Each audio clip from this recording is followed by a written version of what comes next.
రొయ్యకి సంబంధించి వాళ్ళందరూ రోడ్డెక్కి ఉద్యమాలు చేసి ఆగ్రహించి ఆవేదన పడి ఆవేశపడేదాకా ఆగడం కంటే ముందు జాగ్రత్త చర్యలు తీసుకుంటే బాగుంటుంది ప్రభుత్వం. ఒకటి, రొయ్యల పెంపకందారులకి అకస్మాత్తుగా అమెరికా వలన వచ్చే లాభాన్ని మనమేం రికవర్ చేయలేము. కానీ అసలయ్యే ఖర్చుని కంటే ఓ రూపాయి ఎక్కువ లాభం సంపాదించుకునేటట్టు ఏర్పాటు చేయాలి. అది అవసరమైతే రైతు బజార్ల దగ్గర అమ్ముకునేటందుకు ఏర్పాటు చేయడం. రొయ్యల రైతు బజార్ తరహాలో నెంబర్ 1.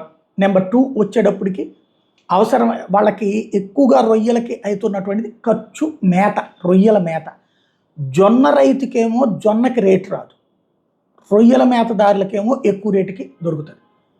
ఆ రొయ్యలు తినేటటువంటి వాటిలో జొన్నలు ప్రధాన పాత్ర పోస్తే ఇంకా మరికొంత ఆహారం ఉంటుంది అంటారు. ఆ మేతని తక్కువ ధరకు అందిస్తే వాళ్ళ ప్రొడక్షన్ కాస్ట్ తగ్గుతుంది. అప్పుడు రేపు కొంత నష్టపోయినా నష్టం ఉండదు. అమెరికాకి ఇప్పటికి కూడా రొయ్యలేమి ఎక్స్పోర్ట్ ఆగదు.